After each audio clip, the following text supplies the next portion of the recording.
राना साहब मुझे ये बताएं, एक तो मिफ्ता साहब ने ये कहा कि आपने ऑयल कंपनीज़ को फ़ायदा पहुंचाया क्योंकि 28 फरवरी से पहले के जो रेट्स थे उसी फ्यूल की प्राइस हाइक करके उनकी जेबों में नोट चले गए, अवाम जो हैं वो मज़ीद स्ट्रेस में आ गए। साथ ये कि जो खित्ते की पेट्रोलियम प्राइसेस हैं उसकी हम कैलकुलेशन करें तो इंडिया में $1.03 के बराबर है, पाकिस्तान में 1.15 है, highest in the region as well. तो जंग तो सबके लिए लगी है, सिर्फ हमारे लिए क्यों मालूम हो रही है ये? देखें, एक तो जो मिफ्ता साहब की बात है वो उसमें कोई दुरुस्तगी किसी को प्रॉफिट नहीं दिया गया, किसी ने अरबों रुपए के पैसे नहीं कमाए। ये जो स्टॉक होता है ओएमसीज के लाइसेंस के अंदर दर्ज है कि उन्होंने 20 दिन का स्टॉक मेंटेन करना है और इसको ओगरा रेगुलेट करती है कि ये स्टॉक मेंटेन करें। अब अगर इस 20 दिन के स्टॉक की वो सस्ता स्टॉक है और ये रोज रिप्लेस हो रहा है महंगे स्टॉक से, और अगर उनको कोई इसके अंदर आपको लगता है कोई एडवांटेज मिल गया है, तो जब ये प्राइसेस रिवर्स होंगी तो उतना ही स्टॉक उन्होंने मेंटेन किया होगा और वो महंगा स्टॉक होगा, और दिन ब दिन वो सस्ता स्टॉक ले रहे होंगे तो उनको सस्ता बेचना पड़ेगा। मतलब रिवर्स तो अगर आज कोई एडवांटेज है तो रिवर्स हो जाएगा। इसको डेड स्टॉक कहते हैं। ये डेड स्टॉक है, ये स्टॉक मेंटेन करना है, इस पे अगर आज मुनाफा है तो कल नुकसान है प्राइस वेरिएशन के साथ। तो कोई ऐसी चीज नहीं है। और जो फार्मूला है प्राइस रिवीजन का, वो अगर इंक्रीज हो तो तब भी वही फार्मूला है, प्लाट्स की एवरेज, आपका एक्सचेंज रेट, आपके दीगर और उसमें मार्जिन, और अगर प्राइसेस डिक्रीज हो तो तब भी वही फार्मूला है। तो ना फार्मूला तब्दील हुआ है, सिर्फ आपकी एडजस्टमेंट का टाइम जो है वो फोर्टनाइटली से वीकली हुआ है। तो ये बिल्कुल गलत नैरेटिव बिल्ड करने की कोशिश कर रहे हैं कि कोई जी प्रॉफिटेरिंग हुई है। अच्छा, इसमें एक और मैं पीडीएल के हवाले से भी बात करना चाहता हूं। देखें, पेट्रोल पे पीडीएल बढ़ाया गया है, वो 105 पे गया है, लेकिन डीजल पे पीडीएल कम किया गया है 20 रुपए से। 20 रुपए पेट्रोल में बढ़ाया और डीजल में कम किया। उसकी वजह यह कि डीजल की जो कीमतें थी वो ज्यादा बढ़ी थी, वो 80 रुपए के से तकरीबन तो सिर्फ इंपोर्ट कॉस्ट के ऊपर बढ़ रही थी और पेट्रोल की कीमतें कम बढ़ी थी। तो हमारी क्योंकि जितनी कार्गो है जो आम बंदे के लिए खाने पीने की अशिया, वो सारी 96% कार्गो आपकी डीजल ही टो करते हैं, ट्रक्स टो करते हैं, और आपकी एग्रीकल्चर भी डीजल से ही रिलेटेड है। तो यहां हमने बैलेंसिंग की कि डीजल पे अगर ज्यादा इंक्रीज आता तो उससे इन्फ्लेशन ज्यादा बढ़नी थी, तो हमने उसको क्रॉस सब्सिडाइज करा दिया पेट्रोल से। ये जो 78 आपका ओवरऑल इसमें अच्छा 78 जो इंपॉर्टेंट पॉइंट है वो ये है कि ओवरऑल कि ये अंडर कंसिडरेशन है कि 78 तक पहुंचाना है। वजीर आजम ने भी कल यही कहा था। और दूसरा, दानियाल साहब की वो तनकीद जिसमें वो कह रहे हैं कि मुख्तलिफ फैक्शन बने हुए हैं, डार साहब की अपनी फिलॉसफी है, गवर्नमेंट कहती है उनसे बात कर लो, कमेटीज़ के अंदर भी जवाब नहीं देते। इसका भी रिप्लाई कर दीजिए। नहीं तो पीडीएल का हमने हदफ नहीं बढ़ाया। पीडीएल का वही हदफ है जो पहले था, सिर्फ हमने पेट्रोल से में इजाफा करके डीजल में कमी की है। तो कोई हमने टैक्स जो गैप है उसको हम पीडीएल से कवर नहीं कर रहे, ये बिल्कुल दुरुस्त नहीं है। जो देखें, बाकी आपने जो बात की कि आपका दूसरा सवाल क्या था Muzammil? I am sorry, repeat कर दें आवाज। हाँ, डार साहब के हवाले से। ऐसा कुछ नहीं है। आपके जो मिनिस्टर्स हैं, रेलेवेंट मिनिस्टर्स हैं, वही अपनी चीजों को देख रहे हैं। दार साहब को जरूर कमेटी सौंपी जाती हैं और उसके अंदर वो रेलेवेंट मिनिस्टर्स आके, क्योंकि वो डिप्टी प्राइम मिनिस्टर भी हैं, तो वो उनको रिव्यू कर लेते हैं। प्राइम मिनिस्टर का जो रोल है उनका हाथ बटाते हैं as a deputy prime minister, तो वो उनका रोल जरूर है। लेकिन कहीं कोई कॉन्फ्लिक्ट नहीं है, कहीं कोई जो है वो ऑपोजिट एंड्स पे काम नहीं हो रहा। सब हम आईएमएफ के प्रोग्राम में, और इसको हम इंशाल्लाह ताला जो है वो इसको पूरा भी करेंगे, और उसके साथ साथ रिफॉर्म्स भी हो रही हैं। और राना साहब, जहां तक बात है कि रीजन में रीजन का भी आप जवाब दे दें। और जो सऊदी अरेबिया के साथ डिस्कशंस चल रही हैं डेफर्ड पेमेंट्स की, 5 साल प्रोग्राम की, उसमें बहुत लंबी लिस्ट आपने प्रोवाइड कर दी है उनको। तो आगे से अगर रिस्पॉन्स में पाकिस्तान को कोई पॉलिटिकल पोस्चर लेने का कह दिया गया तो फिर हम क्या करेंगे? नहीं, देखिए, हम जो हैं सऊदीज को पेट्रोल जब उनसे हम खरीदते हैं तो हम उनको बिजनेस देते हैं। उनकी जो एनर्जी सिक्योरिटी का हम मेजर बायर्स हैं। हम कोई ऐसा नहीं है कि हम कोई उनसे मुफ्त में तेल खरीद रहे हैं। अगर हम उसके अंदर क्रेडिट फैसिलिटी को बढ़ाना चाह रहे हैं तो ये बायर का राइट होता है कि आप उस पर निगोशिएट करें। यही हम तेल, दुनिया में बहुत सारे ममालिक हैं जो तेल बेच रहे हैं, लेकिन हम सऊदी से तेल खरीद रहे हैं तो ये ऐसा नहीं है कि हम उनसे कोई चीज एडिशनल मांग रहे हैं, हम उनके बायर्स हैं, मेजर बायर्स हैं, हम उसमें निगोशिएट कर रहे हैं, हमारा राइट है, नंबर एक। नंबर दो, जो हम जो रोल ओवर है उनका, जो $5 बिलियन का जो रोल ओवर हम करा रहे हैं, उसमें हम इजाफा नहीं मांग रहे, हम उनसे कोई नया कर्जा नहीं मांग रहे, हम उसकी मोडालिटी के ऊपर डिस्कशन जो है वो हो रही है।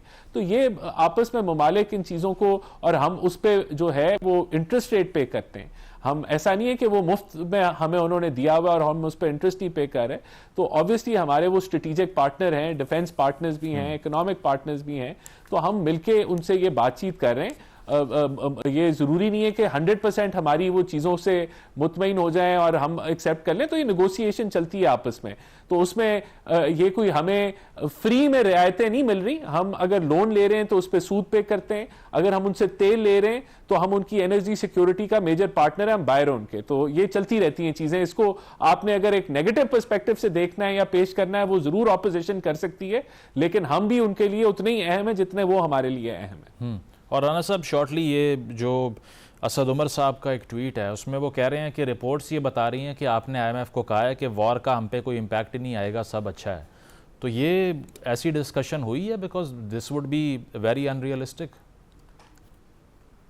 देखिए, मेरी नॉलेज में नहीं है, लेकिन IMF के साथ ये ज़रूर बात होती है कि जो हमारी एक्सटर्नल रिक्वायरमेंट्स हैं, क्या हम उनको मीट कर पाएंगे, और उसके ऊपर फाइनेंस मिनिस्ट्री एंगेज्ड है, और इंशाल्लाह ताला हम अपनी फाइनेंशियल रिक्वायरमेंट्स को भी मीट कर पाएंगे। हमारे लिए ये ज़रूर एक चैलेंज है कि हमने करंट अकाउंट डेफिसिट को, क्योंकि तेल की कीमतें बढ़ने से आपका इंपोर्ट बिल बढ़ने के इम्कानात हैं, जिसके लिए ऑलरेडी हुकूमत ने एक मैसिव ऑस्टेरिटी का और कंजर्वेशन का प्लान लॉन्च कर दिया है, जिसके तहत हम उसको कंट्रोल करने की कोशिश करेंगे, जो आपका इंपोर्ट बिल है और पेट्रोलियम प्रोडक्ट्स का।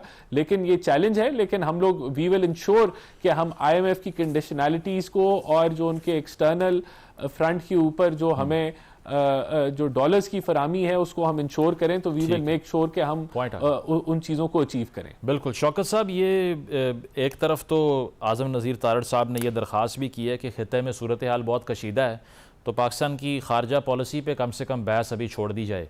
तो इशारा यही है कि अपोजिशन भी ऑब्वियसली जो नेशनल इंटरेस्ट है उसको फॉलो करे। इस पर आपकी क्या टेक है? और दूसरा ये कि ये जो आप अशराफिया की बात करते हैं, ये एलीट कैप्चर पाकिस्तान में आज का तो नहीं है, ये 5-6 दहाइयों से चला आ रहा है। वो चंद ख़ानदान अयूब साहब के दौर में थे, आज तक वही कंटिन्यू करते हैं। तो ये एलीट सब्सिडीज़ की जो बात है, ये तो आपके दौर में भी ख़त्म नहीं हो पाई। खान साहब ने ऑन रिकॉर्ड कहा था मैं माफिया से डील नहीं कर सका, चाहे वो लैंड माफियाज़ हों, शुगर मिल्स वाले हों। तो अब ये हुकूमत आके 2-4 साल में हर चीज़ कैसे तब्दील करे? आपको नहीं लगता कि सारी पार्टीज़ को इकट्ठे होके ये जो एलीट कैप्चर है इसके लिए कुछ करना चाहिए?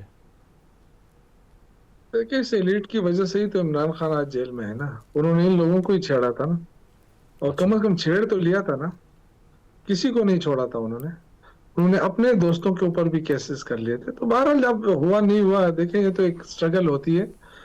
और जहां तक खारजा पॉलिसी का ताल्लुक है, मैं तो हैरान हूं कि हमारी कौन सी खारजा पॉलिसी है, हमें तो अभी ये भी नहीं पता है। इस वक्त देखें ना, हमें तो इतनी मुश्किल में ला खड़ा किया गया है कि आपने अमरीकी सदर के साथ तस्वीरें बना के और ये नेतन्याहू के साथ पीस बोर्ड में बैठने के इशारा देकर, उसके बाद आप आके कहते हैं कि जी ये हमारा हमसाया मुल्क है ईरान, और उधर सऊदी अरब है, उनके साथ अपने अलग पैक्ट किया है, माहिदा किया हुआ है दिफाई। तो हमें तो बहुत मुश्किल सूरत हाल का सामना है, आप यकीन करें। मैं तो साहब, वैसे एकेडमिकली फॉरेन पॉलिसी सबसे बेहतरीन वही होती है जिसमें कोई एक साइड ना चूज की जाए। ईरान ने भी हमारा शुक्रिया अदा किया है UNO के अंदर, और अमेरिका भी हमें हरीफ नहीं समझता। इससे बेहतर क्या होगा?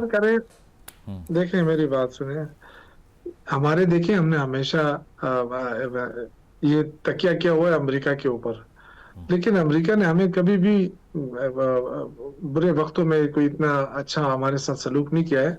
हमारा जो स्ट्रेटेजिक पार्टनर है वो है चाइना, और अब किसी हद तक रूस जो है वो हमें वो करने लगा, हमारी पॉलिसियों को भी वो सपोर्ट करने लगा है। लेकिन हमारे जो है ना, हम देखें ना, हम अपने जो दोस्त है हमारे, उनका भी हम एतमाद खो रहे हैं, और जिस दलदल में हम जा रहे हैं, मेरा नहीं ख्याल है कि हम उस दलदल से फिर निकल सकेंगे। देखिए, इस वक्त मुस्लिम उम्मत तो बहुत ही मुश्किल में है, और आप जाके उस पीस बोर्ड में बैठेंगे, आप फिर जाके बैठेंगे, आप ये कहेंगे कि जी ये इसको नोबेल इनाम दो, अमन लाया है ट्रम्प, और यह नेतन्याहू जो है वो अमन ला रहा है, इस ये हम कहेंगे तो हम कहाँ खड़े होंगे, और हमारे पीछे कौन खड़ा होगा?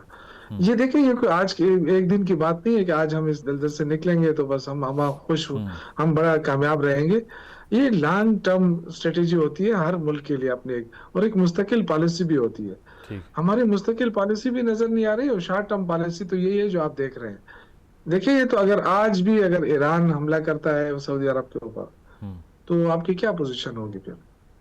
ये देखिए, ये तो अल्लाह का मतलब आप ये कहना चाह रहे हैं कि हम एक साइड पिक करके लड़ाई में दाखिल हो जाएं? देखिए, हम तो साइड कर चुके हैं, हम तो साइड कर चुके हैं। ये तो आप शुक्र अदा करें। कौन सी वैसे डॉक्टर साहब, कौन सी साइड?